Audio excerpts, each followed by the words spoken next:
NuBIM plugin, up in the menu there, you can select the Place or Update Joist/System button, and that will open this dialog window here, where you're going to input your basic joist information. So that's going to start by picking the series and the profile, which is really just a way to get to the joist designation.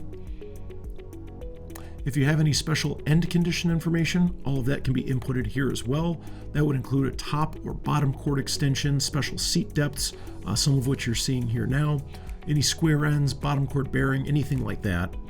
And I'll point out that end 1 and end 2 correspond to the first and second clicks as you place them in your model.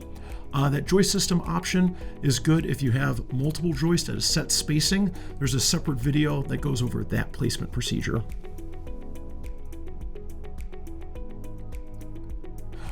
After you've drawn your joist in, the model updates immediately, and if we flip to a different view here, you can see that that joist is in there, showing some basic information.